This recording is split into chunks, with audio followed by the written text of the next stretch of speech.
کار ساخت سرک قلعه نو خوجه روشنایی مربوط به ناحیه پنجم ولایت غزنی آغاز شد. با افتتاح کار این سرک برای نزدیک به 100 تن ساکنین این منطقه زمینه کار نیز فراهم شده است.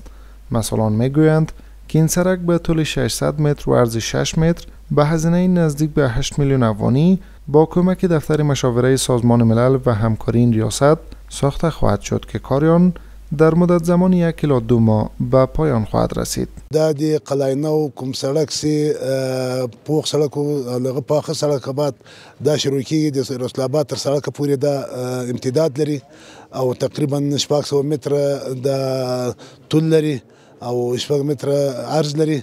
د دې سره جوړچا هم ور سره پیوسته ده ان شاء الله تعالی او دې کې به تقریبا 100 نفر روزانه دلته په کار باندې مصروف وي. موږ کارونه بلل الحمد په داسې کوالټي کیفیت سره سرته رسیږي چې توغه بل وړ نه وي او چې په ډیزاین ډراوینګ او بیوکیو کې موږ طرف کړل شوی دي د موږ کار به توغه نه هم په خاطر سرته رسیږي. در همین حال باشندگان منطقه قلعه نو خوجه روشنایی این ولایت میگویند با ساخت این سرک از مشکلاتشان کاسته شده و برای ساکنین این منطقه زمینه کار نیز فراهم شده است. مردم که خوش است که بیخی دیگه میگه زندگی یک دیگه لذت میبره.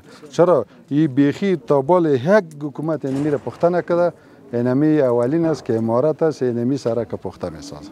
خوشحالی مخته نن راغلی ده چې مخته دغه سرک جوړیږي د وی خانه د کلی سرک جوړیږي او د بل خانه مخته د کار په مقابل کې مخته پیسې را کول کېږي چې روزانه مخته 4.5 افغانۍ را کوي. نو موږ ډیر خوشحاله یو نن. این در حالی است که چند قبل نیز کار ساخت سرک خشک مربوط به ناحیه اول ولایت غزنی به طول 650 متر و عرض 7 متر به هزینه نزدیک به 7.5 میلیون افغانی با کمک دفتر مشاوره سازمان ملل و همکاری ریاست شاروال این ولایت آغاز شد.